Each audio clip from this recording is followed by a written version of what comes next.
Welcome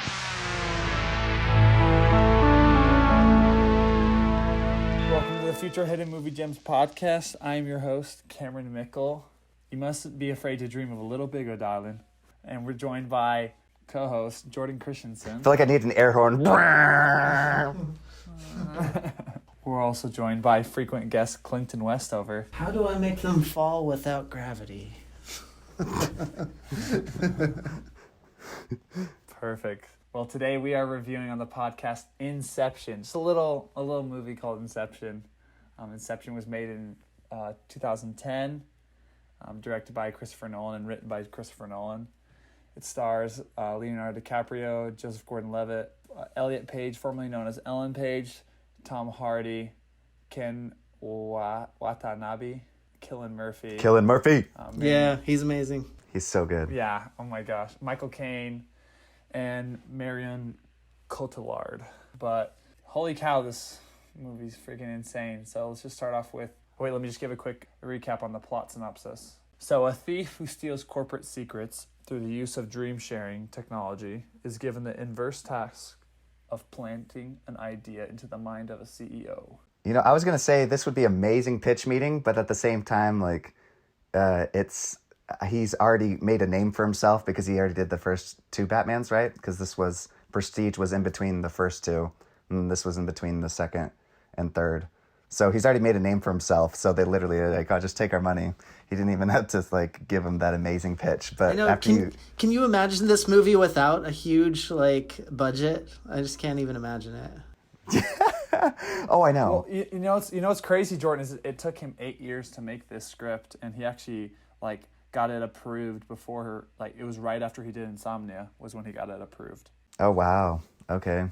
Yeah. I mean, it doesn't surprise me at all. A lot of trust in the idea. Yeah, I'll say, goodness gracious, dreams within dreams. Because I love now, people parody that all the time. Like, everybody says Inception, if they're talking about anything within something. I just love that. So I'll just say really quick, where watching it the first time, I saw it, I wasn't here, I was in Argentina when it came out. And so we weren't supposed to watch movies, when we're serving a mission for the Church of Jesus Christ of Latter-day Saints. So I unfortunately didn't get to see it in theater. But afterwards, when I got home, I watched it. And I remember getting a warning, you're probably not going to understand the first 20 minutes, which I didn't. And I was really struggling to watch it. I was I can't follow anything. I'm getting a little frustrated. And then once he meets with his father, things start to get pieced together and you start to understand what's going on. I remember not understanding anything the first time, but the more I watch it, today, I started yesterday and then I finished it today, and then I rewatched it again today just to understand it. But gosh dang, my mind seriously feels like it just exploded, and there's brain just shattered inside my skull. It's so good. That's awesome. Clinton, what about you? What was it like watching the first time and then rewatching for the pod? Yeah, I agree. They kind of start you off not knowing what's going on, and then they develop it. The first time I saw it, though, I got to the end, and I was like, I kind of just got it just as a main concept. But then I watched it again, and I was missing so many subtleties. The whole movie is just one subtlety after another, and you have to pay attention. It's not like a movie you have in the background. It's you have to watch it really closely to follow along and to catch all the things that the director is trying to show. It's really fun to watch a second or even a third time. Yeah, for sure. No, yeah, this movie definitely is not one I would recommend for a party watch, because if you miss any detail, you could be completely lost, and then people are like, what's going on? I'm really confused. I think just the reputation alone helps it. But for me, it was kind of a similar experience the first time I ever watched it. I think I was 14, and we just watched it down in our basement up in Wisconsin, and I was so confused. I didn't understand film at all, or let alone this concept, and my mind was just blown. I don't even think I finished it. And then I rewatched. I rewatched it. What's it called, for the first time? I think a year-ish ago, and oh my gosh, dude! Just I finally truly appreciated it and understood. And then I rewatched it again a couple months ago, And that, yeah, like you mentioned, Clinton and Jordan, there's just so many things you pick up on, and that's what I think is so impressive about this film, is that like the more you watch it, like the more you enjoy it, because you just pick up on things like, oh my gosh, I didn't even recognize that. Like just the first, like the fact that you can make the first 20 minutes of a film like completely different on the second watch is so impressive to me. Like it's like a totally new movie. Perfect. If we want to just start off with our 2 favorite things, you want to start us off, Clinton? Let's see. Probably my favorite thing was that recurring thing that they said about like you're on a train and you don't know where it's going, but it doesn't matter because we'll be together. I thought that was such a cool way to show the just like how the guy was totally Cobb in the movie, totally lost. He didn't know what was real, and the only thing that he was really clinging on to, it wasn't reality, but it was his wife. And once his wife died, he just lost his grasp on reality itself, and to the point where he was creating these false realities, and just how the movie's about like creating something and then perception and then like a circular thing that he drew, and how just having your relationship defining your perception of reality and the problems with that. I don't know, it's just so fun. Like I love that. And it's so sad because like the reason he lost his like grasp on reality was because his wife like lost her grasp on reality and then like, ended up killing herself. And so it's like it's so interesting how that ties into his like losing and desire to like care about what is and isn't reality. Yeah, he was just totally lost, which I'm sure a lot of the audience was watching the film. Unless, which goes into my theory, unless she was right and she got out of the dream by jumping off, and he stayed inside the dream and the whole movie is a dream. Well, he had her totem, right? Like he was carrying her totem. Yeah. And I thought that was the whole point, is like to not let other people touch your totem because otherwise it'll ruin it. Yeah. Clinton, what was your second thing? Oh man, I love that scene where they the whole room is spinning and they're fighting. I think it's so creative and such a cool backdrop. And I know a lot of movies have like ripped that scene off these days, and at least the special effects of it. But I think when it was originally done, it was like mind blowing. The whole room spinning and falling onto the ceiling and the wall. And it was largely practical effects. Yeah. Can we just talk about what we think the ending is? Clinton, what do you think the spinning thing? Do you think it's all a dream? Do you think... Well, the whole point of the movie was that it's supposed to be ambiguous what's real and what's a dream. And the ending just solidifies that, is that you just don't know. Like, is he dreaming? Because at first, there's so many things, even more so than the spinning top. He's like, if you could wake up and know how you got there, then that lets you know that you're not in a dream. And he woke up on the plane. He knew how he got there, but at the same time, that's not like a hard and fast rule. You can wake up in a place that you think you know how they got there. I don't know. Like, they never show him get shot, right? You're absolutely right. Yeah. He's like reaching for the gun, and he never shows them actually shooting him in the head, which they've done many times in the movie. They kill each other, but they never show it. Yeah. And there was just really quick, there was a few theories or whatever. They're like, oh, somebody says like you can see Maul's reflection in one of the windows. In one of the windows or whatever. And I'm like, I looked so closely, I didn't see crap. And then I also heard, dude, those are the people that sniff bath salts that put theories like that online. I'm seeing things in this movie, dude. I saw faces. Michael Jackson's ghost. Or they say you can see like his wedding ring, which he only wears when he's in the dream state. And I looked so closely. I didn't see any wedding ring.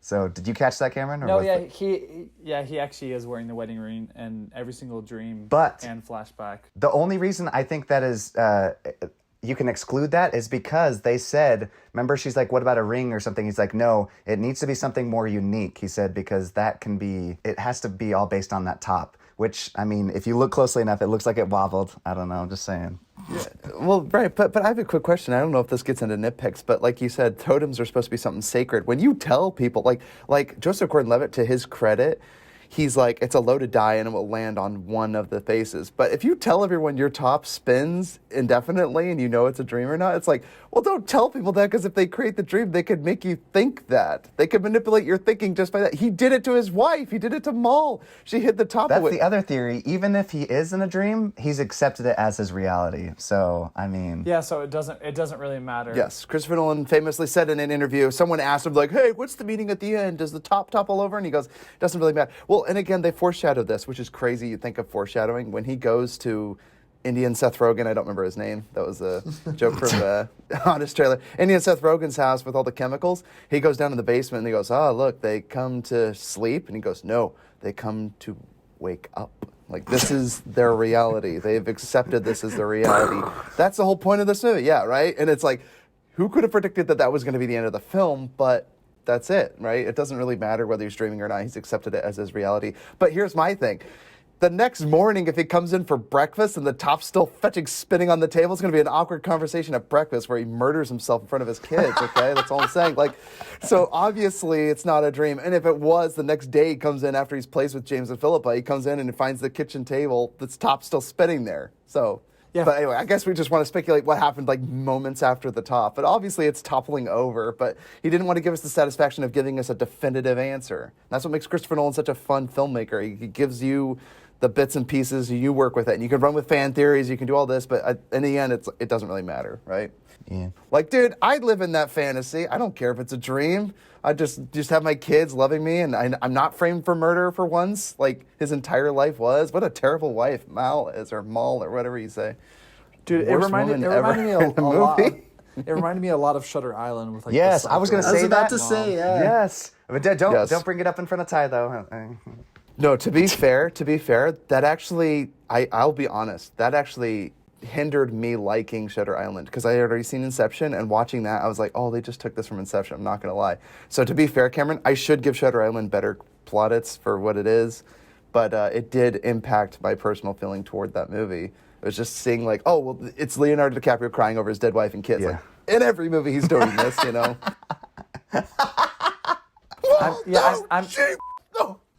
Yeah, well, I mean, it was made the same year as Inception, so I did get the two mixed up at one point. Like, are the kids alive or dead? I don't remember. One thing to go along with that, I really liked Maul's line when they're in limbo, and she's like, "Admit it, you don't believe in one reality anymore," which I actually like that line because it suggests that there's not one truth, right? He had lived as an old man with Maul earlier down in limbo. They went back up to the real world. She framed him for the murder, for her own murder, her suicide, framed him as the guilty husband. So he had to be on the run. It was incentive to just be done with this life, right? Because why would you want to keep living in this life where you're framed for murder and the police are after you? Really good plan by Maul, and that was really good. I love that through Christopher Nolan's film. So, but yeah, also, that line, admit it, you don't believe in one reality, is big tell from Maul to Cobb, whether it's just his subconscious or not. Maul, I think we're to believe that all these memories had built this character in his head. So she's a real life existing human being from memories that you're not supposed to use because she just keeps stabbing everybody. Stabby, stabby. Also, isn't that like suspicious as fudge? Like going and getting yourself like clinically proven sane by 3 different people, like by 3 different psychiatrists. If my wife like came up to me and was like, I just got proven clinically sane by 3 different psychiatrists, like why the fudge are you at 3 different psychiatrists trying to get proven sane? She probably didn't tell him that. She probably kept that a secret. Well, I'm aware. I'm just saying like that fact alone should have shown that she wasn't in the right mental state, I feel like. But if you're proved sane by 3 different people, that proves that you're sane. Who goes and does that by themselves? Her defense, she did say she was fearful for her life, so she wanted to get proof. Like, if you went to a lawyer and you're like, I want to leave my husband, I'm afraid he's going to kill me, let me get proven sane, because then I'll have a better case. Like, you could tell anything to anyone. And besides, that's women privilege today, dude. You Karens out there, you can just tell a doctor, I'm scared of my husband, I want to leave him. Boom. Who's going to believe the man? Cameron, didn't you watch Gone Girl? That's my male fragility. Excuse me. Yeah, Gone Girl. Don't spoil it. Let's just not address that freaking Ben Affleck does not know how to act not guilty. Literally, he's like smiling. What the fudge, psychopath, dude. Even that if he didn't do dude, it. Oh, it makes me cringe. Crazy, man. Makes me cringe so bad. Okay, so real quick, Clinton, what else? Oh yeah, just a few thoughts. I love how they factor in like time, how time changes through all the different dreams. Yes. I think that adds so much complexity to it, where like something's about to happen, like they're falling from the bridge, but they're falling forever, and they get tons of time in the next depth of the dream to do things. I thought that was really cool. Which, another nitpick of mine, well, I don't know if we're in nitpicks or not, but just while you brought that up, one thing I did think was interesting is that if you're weightless in one reality and then you go one level deeper, you're not weightless in that reality. So it's like, I guess you're removed far enough from it. But yeah, that was like one thing where I'm like, I guess they should have been weightless all the way down to limbo, right? Like, but anyway, I digress. Because the movie's so kick. I don't care. I don't care about those little nitpicks. Are you kidding me? This movie's amazing. Yeah. Just look at that line. I love Leonardo DiCaprio's acting when he's talking to Mull and he's in her penthouse and he's just like, you're just a shade of my real life. You're just not good enough. And he's just like, does this feel real enough? And she stabs him. It's like, ah! Like, that's so good, dude. Evil Mull stabbing her husband. This movie's Dude, so good. It's got it all. that scene is like, I was filled with dread. That scene is intense. Talk about any time she's on, it plays like a really intense music, How and about she's the like, jump scares? Yeah, literally jump scare music twice. Loud Hans Zimmer. Well, every time she turns and looks at the camera, when she looks at the camera, then it's terrifying. All right, how about you, Cameron? What are your two favorite things? Oof, okay. Well, I probably have to say my favorite thing about this is the soundtrack. I have the entire album like downloaded on my phone. I always play it. The song "Time," which is played at the end when he finally accepts his reality, is just it's so beautiful, dude. And then also I love the song "Mombasa" when he's like running in the city. And holy cow, talk about that scene when he's like the walls like closing in on him. That's like claustrophobic. I hate that scene. Ooh. He seems like he should have just turned claustrophobic. slightly more sideways. He was I like know. forcefully trying to get through straight on. I'm like, turn sideways. You'll fit much easier. Yeah. oh, that was stressing me out. And then just this the score and the soundtrack. Or it's sitting in that coffee shop trying to tell the guy, one cafe. Like, he's not going to give you the coffee. Run, you stupid.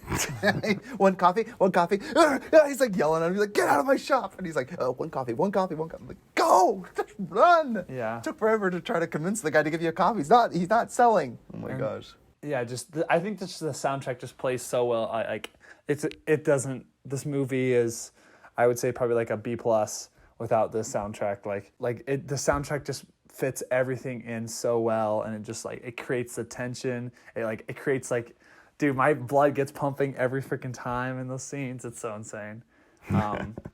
And then I think my second favorite thing. Okay, well, holy cow! Talk about a cast. Oh my goodness, dude! They got everybody. I always forget every time I watch this movie. I'm always like, Cillian Murphy's in this. I'm like, Tom Hardy's in this. What the fuck? Yes. I forgot. They literally got the entire cast of the Dark Knight trilogy in here. I'm like, this is ridiculous. We're just missing freaking Christian Bale, man. But yeah, just the performance and then Leo somehow outdoes everybody, and just his performance is ridiculous in here. Oh my gosh. I'm not certain, but I almost feel like that Joseph Gordon-Levitt was going to be played by Christian Bale, but it didn't work out or something. I'm pretty sure. I don't know where I heard that. I heard that once. Don't fact check me on that, but it makes sense because it's the sleek hair. It's like it could be played by Christian Bale. I think they look so similar. Joseph Gordon-Levitt and Christian Bale, they look so alike. I don't know, but Christian Bale, I just can't see him being in the same movie as Leonardo DiCaprio. I can't see them together. Yeah. Well, it's funny that you say that because we just did Insomnia. I can't imagine Robin Williams and Al Pacino in a movie together. And That's yet, true. They are. Like, it's weird. Yeah. It's weird. You're like, I think of a crazy Italian. They put her body in garbage bags. And then, Wrapped up in garbage bags. I do an impression of a hot dog. Hey, hello, friend. Hey. Well, but he wanted to. I think Mrs. Doubtfire, I think he was. dear. Everybody typecast him as a comedian, and so I think he was trying to break out of that. That's why he kind of did the serial killer. Well, then Well, he yeah, does and he did a Good Will few Hunting, stinkers. and then freaking Right. Dead Poet Society. Are you kidding me? All of those he's amazing in. Well, right, but those were before, and those were all dramatic roles, not serial killer psycho roles. Like, I guess. I would think that Robin Williams is capable of killing someone. My goodness. I just wanted to. Or be- himself, I guess. I just Jeez, wanted to stop that her was laughing. dark. Yeah. That was dark. I'm not making a joke off of him killing He himself. was That's sad. he was calm, Rest in Ty, peace, just Robin like you Williams. after It Comes at Night. The argument. Dude, you guys didn't provide one shred of evidence. I can't wait for the fan mail to come in and say, you guys, it was definitely Travis. It goes 50-50, and I'm glad I found that out because I was tossing and turning. I stayed up till 1 a.m. reading fan theories. And the one video would say it was Travis, the other one would say so. Anyway, not going to open old wounds. But yes, I was going to ask you guys whether or not you thought it was real or not, regardless of like what the deeper meaning of this movie is. I think that he's actually in the real life. I think he is too. See, yeah. And there was an interview, like Michael Caine said that every scene that Christopher Nolan told him that every scene that he was in was reality. So that's like a very possible thing. Ooh. But I wonder though cool. if he was trying to tell him that so that he wouldn't change like acting or character, maybe. Yeah, and and the other thing, possible. But because I think it's either reality or everything is a dream, and so it doesn't matter because he's accepted that as his reality. Yeah. And so Right. everything is just, Right. And because he does have all the yeah. projections and like the train coming through, and then his his wife, her ex-wife, I guess, screwing over literally everything, dude. Mal literally just comes in and just ruins everything good. Like every good plan is just like she's the wild card that you have to keep track I of. always forget when in the snow fort she fetching shoots Cillian Murphy's character. That freaks me out every time she comes in and shoots him dead. I'm like, and they're like, okay, we can go down there. And they're like, the mission's over, dude. And he's like, well, wait, we can go down there, fish him out of the limbo. It's crazy, dude. It's absolutely crazy. Yeah, well, and that's what I'm wondering. So he could have gone, because it's 10 years or whatever, he could have stayed down there to find, who's the old Chinese guy? Saito? Saito, yeah. Saito. Saito. So he went down, so we're to believe, even if he was down there for a long, long time, he could still get him in time, right? Well, one thing I was going to ask you, and this might be my nitpicks, but I don't understand how to clarify this. So if you're in limbo, it does feel like you've been there for a long time. So they're there, they use the kick, they ride it back up, and then I guess are we to believe that because his wife has been shot by Elliot Page's character, whatever, she's like, Maul is sitting there and she's like ready to die, but she's just a projection or memories built up by Leonardo DiCaprio's character. I don't understand how he gets there and washes up on a shore somewhere.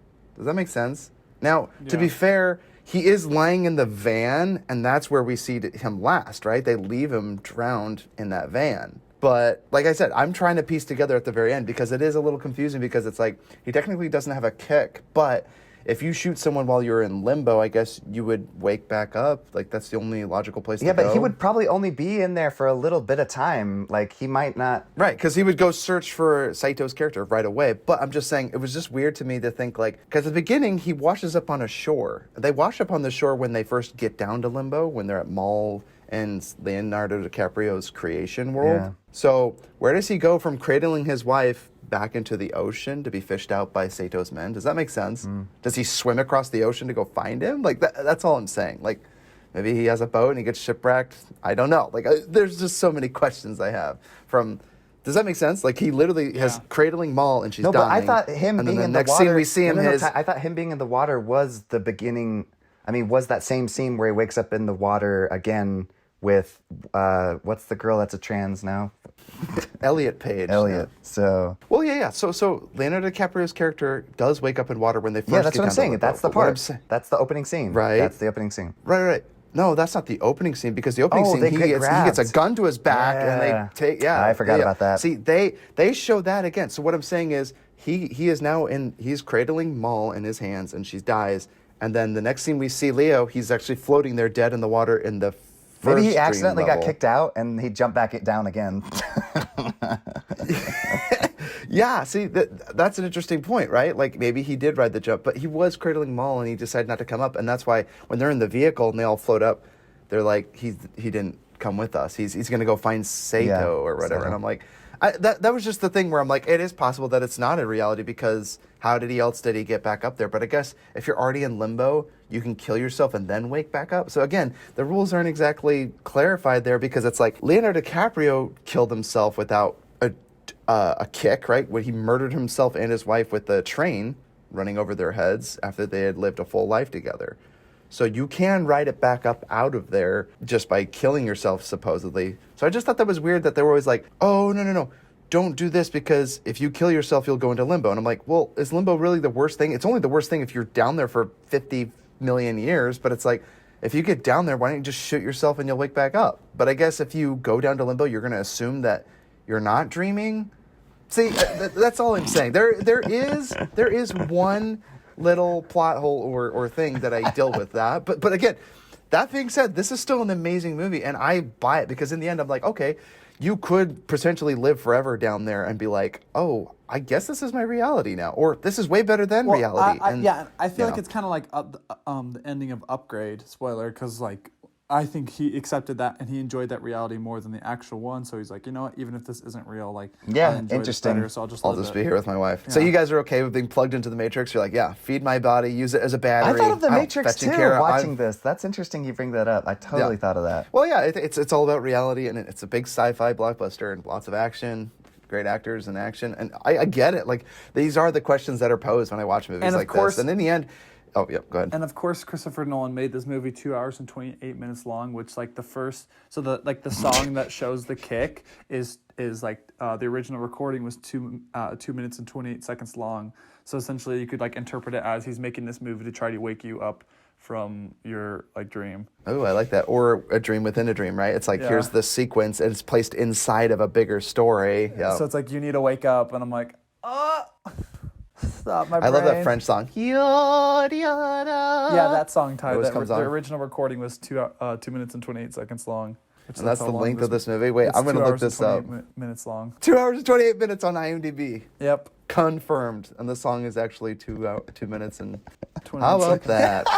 You guys are such conspiracy theorists. I love it. I wonder if he stretched out the credits to get it that long or whatever, right? What did he have to do to get that? That's crazy. He had a few extra shots. He's like, well, these don't need to be here, but I do need it in order. Dude, that's the one thing I will give plaudits to Christopher Nolan. Watching this movie, I haven't seen this since like college. It's been like over 5 years. It's been a long time. This is an amazing film. Like, I love it as a noir. I love trying to figure out what's going on. I love trying to follow the dream sequences. I love the time. I love the gravity shifting. I love the characters. And yes, there is a few plot holes like I mentioned, but even if you can call them plot holes, maybe they're addressed. And maybe those are the kinds of things where it's like, yeah, how do you explain away riding up the kick or just killing yourself right away? If you got into limbo and just killed yourself, you'd come right back out, supposedly, because that's what you need. You need to kill yourself. If you kill yourself in limbo, you're coming right back up. I guess the idea was that he missed his kick, but they could create a new kick. Because what would happen? Leo would shoot himself, or Saito would shoot him, right? And then he would wake up drowning. Yeah, Saito, sorry. It's Keito. Okay. Pink Panther, Blake Edwards, Peter Sellers, dude, Pink Panther. So I'm just curious, like, and then he wakes up and he's drowned under, in the lake. In this van, still buckled under there, so he like drowns again. He wakes up to the next level. He's back in the airplane with Saito and gang and everyone. He just picks up his luggage and goes home. Again, you only see the kids until the very end, and you're like, oh well, that's only because he accepted that reality once he could see his kids again. But I just think that it's really good that he refused to look at his kids, but when he finally knew that it was his real kids, he does like acknowledge that they're there. But again, the next morning when you're making pancakes and French toast with your family and the top's still spinning on the table, it would be an awkward reunion. That's all I'm saying. You're like, oh shit, none of this is real. Unless one of Maybe his, what are they called? The people inside his mind that are trying to help him? Projections. His Subconscious. projections. Yeah, projections. What if one of them grabbed it because they wanted to protect him? Snatched it up. Oh, that's what I was going to ask you. What would you guys use as a totem? Mine would be my kendama, that ridiculous ball in a cup, the Japanese ball in a cup that I used to play with. That would be yours, just in your pocket. Yeah, it's freaking awesome. I wear it over my neck all the time, and I know its weight, and I can play with it and be like, oh, see, this is my kendama. This is my Ty tries to that land would a be my kendama, totem. he doesn't land it. This isn't reality. Yeah, I'm like, I just shoot myself because I didn't land a trick properly. What would you guys use as a totem? I'd probably have one of those like little hourglass things with the sand in it, just to find a little tiny one. Ooh, and it would just drip forever. Yeah. And you'd be like, this should have run out by now. You're just sitting there with a fetching pistol in your hand, like, okay, this better end. I actually like that, George. That's a cool one. What about you, Karen? What would you use? Freaked, I'm trying to think. Oh, tight. And I just really quick, while Cameron's thinking of that, I was totally thinking of when you were talking about like a film that does this well, like all these awesome concepts, like Christopher Nolan does do it well. And I know we jokingly talked about how the Cube 2 Hypercube does not do it well, where they have all these good concepts, but they just don't execute it well. And like, this is a director that takes good ideas and executes it so well. Well, And even visual, like, even if you didn't understand this movie, you could understand a guy running around in a hallway that's shifting gravity and he's fighting. Like, it's so exciting. Yes. Like, and there's cool cars, there's cool suits, there's cool hair that's slicked back, there's cool guns, silencers, locations. Using the time concept. Like, it has everything. To help progress the plot. You know, whereas in The Cube, he just enters in a room where time is different, and it's like, this has nothing to do with anything. And never explained, and never even attempted to be explained. But it did come out before this movie, so just saying. Yeah. Okay, so my two favorite things, can I get to this, Cameron? Have you thought of a totem yet, Cameron? Yeah, I mean, I really like the loaded die, the one that Joseph Gordon-Levitt has. I think that's a really, like, intelligent one to do. Yeah, well, you can't have a loaded die. Make your own totem. What would it be? Do you have something in your life that's really meaningful? Your phone, perhaps? No, I was going to say a watch or something, but I feel like that would be too easy to be tricked. Oh, how about a watch that dials backwards? That'd be dope. Yeah, that's a pretty good idea. And then it's like, it's not telling time back. Because it still tells the exact time, but the second hand moves backwards. Well, yeah, because that's cool. like a what's it called? I've heard, like, it's a recommended possibility to, like, try to help you have more lucid dreams is check your watch every 30 minutes. That way, when you're dreaming, to look at your watch, and if there's not a watch there, then you know you're dreaming. Well, I was confused about all the other devices. Like, the girl had just the king or the knight, a chess piece. The bishop. Like, what? Jordan, she had already decided that Elliot was going to become a man in the future, okay?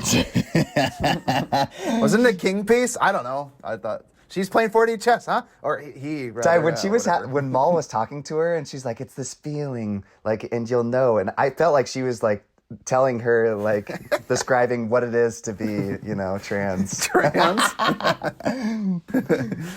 why not? You know, who knows? I don't even know what it means to be straight. Can anyone else explain to me what it means to be straight? I think it means, but that's just me. That's just me. Whoa, take that out of the podcast. That was terrible. So, my question is though. Like, okay, so sorry, okay, keep going. You have a totem. So you have a totem, and again, you're not supposed to let anyone know. I'm still confused about the top thing because it's like, you know, the weight of it, and it's like, yeah, the top would spin forever if it was a dream, I guess. So yeah, the hourglass was a great one, Jordan. Cameron, have you thought of one yet? My Kedama one isn't even a good one because I could miss or something. I don't know. I know the weight. I was thinking you could do it like I was thinking maybe like a basketball, but I feel like that'd be harder because I was gonna say like just spinning it on my finger, kind of similar concept. Just like, carry a basketball in your pants everywhere, dude. Yeah, that's what I'm saying. Oh no, but like a small miniature basketball. Yeah. But I couldn't spin that on my finger. Cameron. So one thing. Yeah, you could spin it and it just spins forever on your finger. That's hilarious. I love it, Cameron. That was great. So one thing I was going to ask, though, like one thing I really liked is, so when you go down into Fisher's mind, Cillian Murphy's character, they go in the first layer, and it turns out he's got armed guards because his brain has already been trained to fight against extraction. So I can't remember this connection. Was Fisher actually, did his father's company have anything to do with Inception and the people that do it? Because he was like, you've been trained. Yeah, he had to have known about it. That's what I was wondering.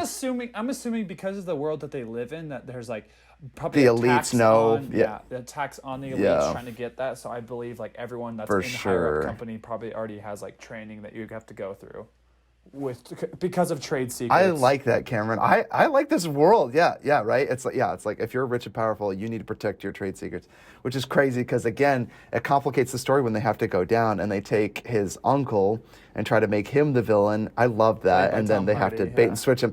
Tom Hardy, he's the forger or whatever. Which I had a quick question too. I don't know if this is a nitpick. When he's playing poker. And he has a poker chip and he only has one left. He goes up to the counter and he has like 2 stacks. Are we to believe that he can like manipulate matter in the real world?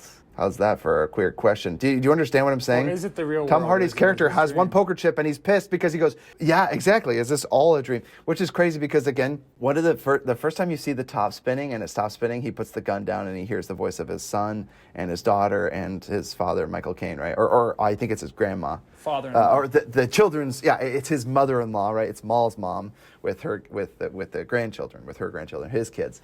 So and we actually the other time he's in the bathroom after they go to Seth Rogen's place to take the drugs and see everyone get doped up and go to sleep. He wakes up after experiencing that time with Maul, and then he spins the top and he's in the bathroom, but Saito comes in and interrupts him and he stops spinning the top, and you're like, you never see him check again, but obviously we're to assume that he would check it again, but it's just never shown. So from that moment, I heard people say he gets put under there and he never comes back out.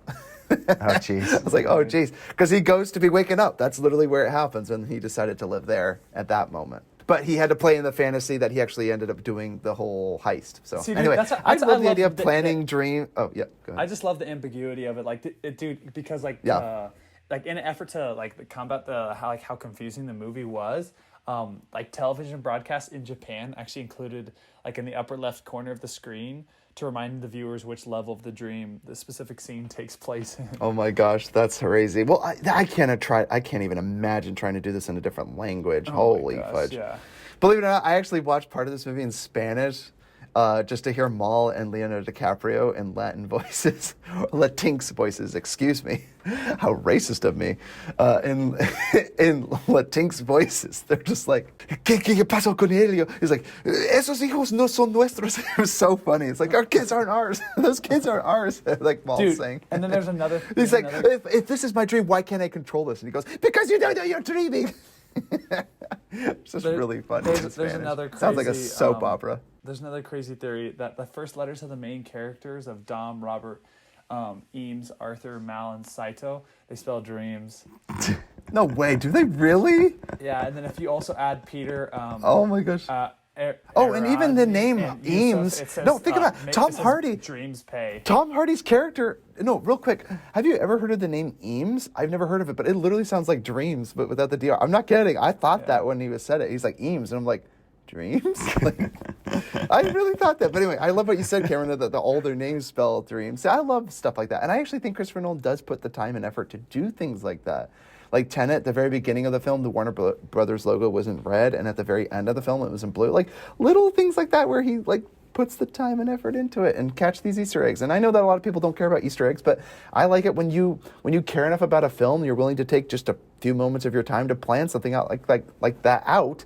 It shows that you care about your craft and that you're a good person at making film. So gosh dang it, all you haters on Christopher Nolan, back the off. I'm going to come and find you and beat you to death. Dude, did you know Kate Winslet was approached for the role of Mal, but turned it down because she said she couldn't see herself as the character? Oh, interesting. It'd be another DiCaprio. I just couldn't see myself as the character. What, a murdering psychopath? Suicidal freak? Yeah, you think you're above that? Come on. And that French lady, what's her name? Marianne Cotillard? I don't know how to pronounce her name. Cotillard. She's like, this is perfect for me. I'm crazy in real life. Just kidding. Not all women are crazy. So here we go. We're going into. Oh, do you guys have any quotes that you want to throw out? Or wait, Jordan, you didn't say your two favorite things. No. We're good. What are quotes? So my two favorite things. That rotating hallway. Yes. Is so exciting. Oh my gosh. So cool to watch that. Cool. And it appeared to be Joseph Gordon-Levitt doing all those stunts, dude. I mean, running around in a set piece that's actually rotating on you could be like perilous. What if he twisted his ankle? I'm just saying. He did every one that's except good work one right there. of those. That's ridiculous. Is that right? It was really cool. I love that scene. Who came out first with that? Was it Backstreet Boys or was it Christopher Nolan? I think you're referring to NSYNC. Oh, that's right. NSYNC in Bye Bye Bye or whatever that song is, where they're in a cube that seems to have shifting gravity. Yeah, but like a hallway, Jordan, not just a stupid box, rotating box. This was like a giant hallway, hotel hallway. Stepped it up a notch. I love this scene. Stepped it up a notch. With Arthur when he's like, your subconscious is looking for the dreamer. Quick, give me a kiss. And then she kisses him. Yes. They're still looking at us. He's like, yeah, well, it's worth a shot. Maybe because all the projections knew that she was actually a man all along. Just kidding. I feel bad about that now, too, because I'm like, in the culture-sensitive world we live in now, it begs the question. It's like, did he, force a kiss upon her? Did he force a kiss upon her? I'm just saying. No, I'm saying, did he force a kiss upon her? In honest trailers, they even like, this small boy.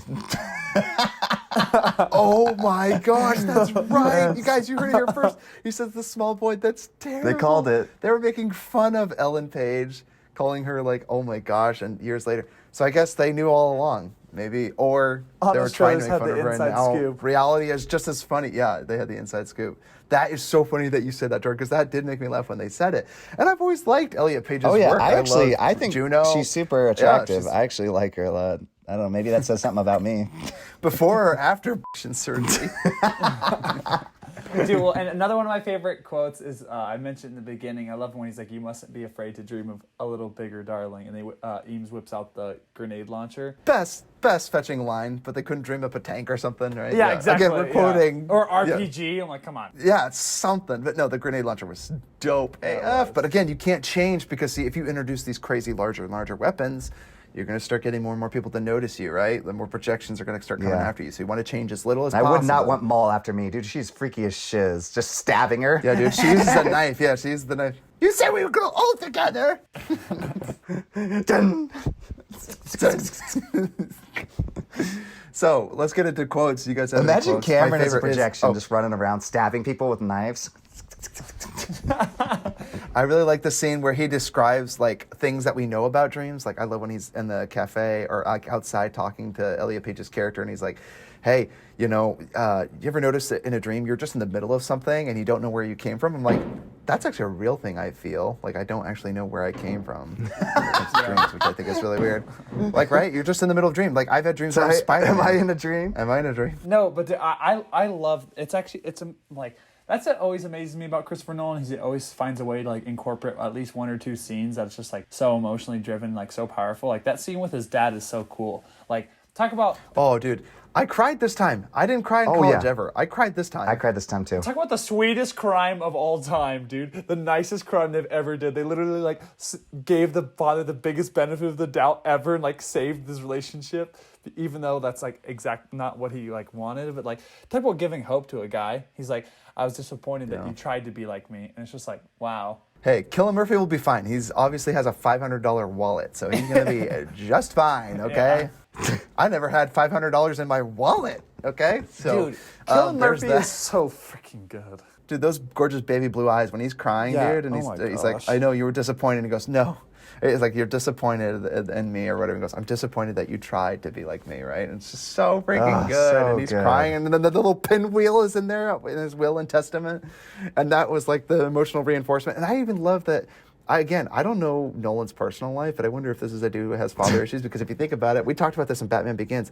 I'm starting to see a pattern here where he has like a thing with father figures. Like if you talk about Interstellar, it's literally a relationship between a father and a daughter. Batman Begins is like Alfred, being a father figure to Bruce, and like Morgan Freeman's character and Commissioner Gordon while Bruce was young. Now you have this movie where it's literally his whole goal is to get back to his children and his complicated relationship to his wife. Interstellar shows like it has a great relationship with Murph, but like it shows how neglected Casey Affleck is. Like he never ever paid attention. He's just like, yeah, take care of the farm for me, okay? Yeah, so I almost wonder, and this name? movie, the father is completely uninterested in Cillian Murphy's character, right? And he's like, I put it beside his bed, because she goes, oh, he had this cherished memory, and he goes, no, I put it beside his bed, and he hasn't even noticed it, so pretty sad. And then I loved how it was in the safe. That's so cool. Yeah, it was kind of fun, but they locked pinwheel. away, and it was his own. He broke into his own subconscious. Yes, that was so fun. I love that line. He's like, "We're going into whose dream now?" I liked how Elliot Page's character like asked the question, like, "Wait, whose dream are we going back into now?" Because at that point, I'm like, "Yeah, whose dream?" And are we? why though is Where are we? the world at Where the are bottom like? If they go inside of Cillian Murphy's dream, why is it Leonardo DiCaprio's dream at the bottom? Like they said. I guess he explained it. Only because they go under. Elliot Page and Leonardo DiCaprio's go under after he's dead. So he dies, and then they go into his dream. And so they're going into Leonardo DiCaprio's dream, and Elliot Page is going to be the architect of that dream. But it is subconscious because he's the subject matter, so she could architect things, but all this world was already built in his subconscious, right? So he was already there. And remember, he said Maul is going to keep him. And I know if we find Maul, we're going to find Fisher, because Fisher is being held captive by Maul because she thinks that we can negotiate and bargain, right? Like, if you give us Fisher, I'll stay here with you and we'll grow old together again. And to me, the movie was really symbolic of making of a movie. Like there's like a director, like a videographer, like set designer, yes, costume designer. exactly. And like exactly, what's I called love that. The actor of Ames. Yeah. Ames's character, like, I mean, he just plays different characters, right? I mean, it's really cool, and I love hearing comparisons like that, because I'm like, this is the guy that clearly loves his craft, and Christopher Nolan obviously is projected by. I actually think Christopher Nolan looks so much like Leonardo DiCaprio, not or as all his regularly, characters, his main characters. yeah, like he obviously he chose Robert Pattinson, and he looks very similar to him as well. And it's kind of fun though, because he plays the part like, I'm going to help you walk through the story, and it's kind of like him. No, he's talking about Robert Pattinson and Tenet. Yeah, where he's walking, he's like, it doesn't have to be so dramatic. Because I was thinking Batman, I'm know? like, what are you talking about, Ty? Yeah, I'm like, what planet are you on? Batman take hasn't it come easy. out yet. Don't take it easy. Yeah, calm down. That Batman. Oh, Dude, if they Robert revealed that Pattinson he was and Batman. directing that, I'd be like, fuck. Yeah, but it's kind of fun, right? Where he's like, yeah, in these bigger movies, he's like there with you along for the ride, and he's like, it's almost like a director's commentary is on. I just think that's super cool. And I just have to say, dude, Christopher Nolan is the best world builder. Like, that is my absolute favorite part. And I mean, we'll get more into that in the Dark Knight. You could make a sequel. You could make a whole series about Dream and stuff. Like, you can make a TV series off that, a Netflix special, easily. Dude, talk about the most, like, legendary thought ever. That corporation. I want to know more about that world. Dude, literally, because this is the most original concept ever, yeah. Yeah, just like a heist movie about... Stealing and implanting memories. It's so cool. A heist movie where you go in...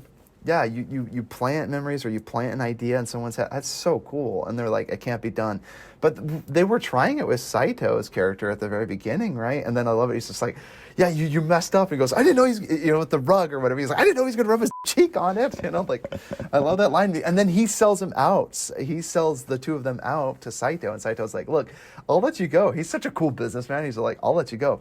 But I know you need me, so I'm just going to let you go. But you're going to come back to me groveling for this job, because I'm going to make one phone call and all your crime is wiped away. Crazy powerful dude. And he buys the whole effing airline because he's that rich and powerful. I thought it seemed more prudent, or what did he say? I don't know.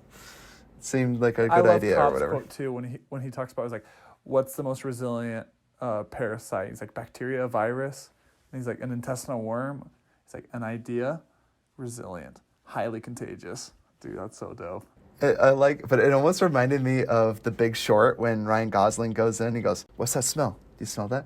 He goes, "Opportunity." No, it's money. Jeez. Shut the freak up, Jared, or whatever. That's what it reminded me of, that pitch when he's trying to give the pitch to, when he's giving the pitch to Steve Carell and all his friends in The Big Short. Yeah. That's so funny. So real quick, any other last minute quotes you guys had that you wanted to throw out? Yeah, dude, I gotta say, this movie's so great, but this movie's so cool. And I would just say, one last thing. I love the callback. I wrote this down. I love that he, at the very beginning, when they're on the train, he goes, I don't like trains. It's literally foreshadowing. That's literally how he kills himself and his wife later on in Limbo. So when they're on that train in the beginning with Saito and the other, the first job they did where they failed, they're like all bailing and they're like, we failed this job. We better get out of here. Every man for himself. And then he goes, you're getting off now? And he goes, yeah, I don't like trains. So he literally is getting off the train because he literally used a train to murder himself and his wife to get out of Limbo. So bad memories, right? I just love that. And It's just also really good. she brings that up frequently, saying like we're on a train together. Yeah. Right. But you're going on a train together, and then like obviously the train bursting through downtown was so freaking cool. awesome. Like visually speaking, this giant moving train, it just complicates everything, and you're just like, oh my gosh. And Elliot Page's character is always telling him like, hey, you're gonna like be a detriment to all these people. They have a right to know what we're gonna get into down there. I like that whole dynamic. Just a quick reason, just real quick, why I believe that there's a good possibility that it's all a dream is because like all of the assassins are terrible shots. They're like stormtroopers. They can't hit like Leo like to save their lives. But that could be because it's his subconscious not trying to kill him, but trying to like warn him to like leave. But they don't want to kill him. But they're just like, maybe they don't have the power to kill him. They're just like trying to scare him into like the subconscious himself. Never tried to kill the dreamer. They tried to kill the person that's messing with their dream. Yeah, the parasite. Yeah, so I love that. And the more you change it, they're like, hey, get out of there. Very kindly, so cool, and creepily as shiz. Oh my gosh, like a horror movie. Make a maze in 2 minutes that takes more than a minute to solve. Love that. That was cool. just like exciting stuff, like things like that where I'm like, oh, I love it. Like I love the interview process, and then like building the team is such a fun scene. You know, they go to Rick Sanchez, you son of a, and they like clap hands or whatever, you know, and they go on the heist together. I love that scene in every movie. They have that, and this one, you know, you get to meet all the different characters and their jobs. You get to meet Tom Hardy, who's charming as I mean, holy cow, he is so charming in this movie. So handsome, so dapper. Yeah, it's satisfying to see him without a mask. Yes, it's satisfying to see him without a mask, that's for sure. And last thing I was just going to say is, to convince me to honor our arrangement. Take a leap of faith. Come back so we can be young men together. Come back with me. Come back. I love the honest trailers pointed out that, I mean, that would be my only nitpick of this movie because it's amazing, is that they use all this heavy, important dialogue. I seriously went back a couple times trying to understand him when he was giving like a very important information. And I was like, I don't understand a word you're saying.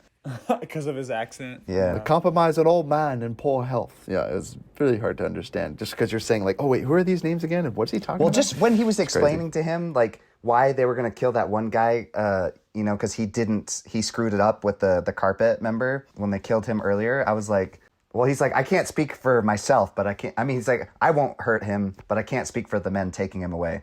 Do you remember that scene? Hey, Jordan, elephants. All I can think about What are you thinking of? is elephants. Yeah, but it's not your idea. The dreamer can always remember the genesis of the It's idea. actually The true based inspiration off is of impossible to fake. There's like a big psychology book that talks about like, and it's titled, I believe, it's something to do with like the power of like thought in elephants or something like that. And it talks about how like if you tell someone to not think of elephants, it's like the first thing they'll think of. Pretty interesting. I will say, watching this again, one of my favorite scenes, for some reason, I don't usually think of it, is the scene where they're in the hotel bar, lounge or whatever, and they're talking, goes, notice the shift in gravity, notice the strange pattern in the weather. For some reason, that makes me super excited. I'm like, oh, I can't wait to get to the rest of this movie. Because it's like the very beginning, and I love the idea that he's like explained to him that it's a dream, and then they go in deeper, and he thinks, because he's like, oh, I've literally been really kidnapped, his dream within a dream. So he's like, that was real life. So he's 2 dreams down, and then he goes in a 3rd layer in to go mess with the subconscious. Bonkers. And Cameron, I've actually heard that too from psychologists. But Cameron, what I have to say about that is stop playing psychologist. I love it. I love it. Is that the room? So, Yeah. I also liked one moment of humor I wrote down was when they topple the van like 3 different times. And they're flipping that's through the not air a in the hallway. Well, again, they land right back on the tires, right? But then, But I mean, the it rolling could be process it could wasn't be a kick, right? Well, that's the thing. I think it could be. You could use it as a kick. See, that's the thing. It's not exactly clear, like I said, because they assumed that if they got shot, he would die. But it's like, okay, he would go down to limbo. But yes, if he had died way earlier on, he would have been down there for even longer. Because he wouldn't die, you would just be old. Like, which is weird because you actually age in limbo. See, again, a lot of nitpicks here. I'm just saying, limbo, you could technically age. I guess you would assume you would be aging because in your subconscious, you're like, this is the real world, so I would be naturally aging every day. See, again, weird questions. Why do I bring up these questions? Because I have questions. Is that your body aging though, or just your mind? Exactly, or You just come your back mind. as like a 700-year-old mind and like a 20-year-old with tons body. of knowledge and experience, and you wake up and you're like, oh, it was just a dream, but you're like, I remember everything. It reminds me of Rick this and is Morty like intense when he's like, dreaming. "Oh wow, Morty, good job, 63 years." He's like, "What?" Yeah. After he dies in the rug We're store. back to the carpet store. Yeah. Oh my gosh, he's off the grid.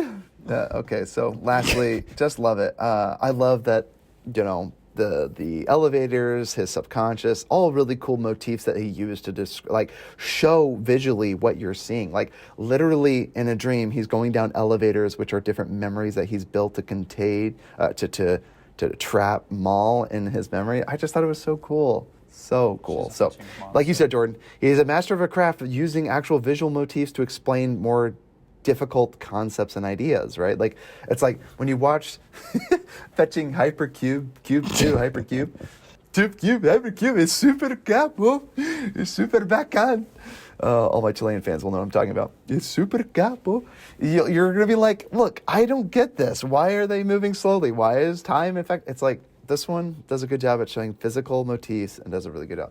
Christopher Nolan, I'm your biggest fan. I love you. Please put me in your movies. so I can be immortalized. My gosh. Anyway, I don't really have any other quotes. Did anyone have any other quotes? Do we recommend it? Any last minute, final minute? Yeah, last minute 100%. things you want to say? Not Just awesome scenes overall. Do not Definitely recommend it. I don't recommend watching it unless you're like actually wanting to watch it. This is not a movie that you can kind of just put on the background and like, look up every once in a while for my phone. You got to commit and watch this movie. Absolutely.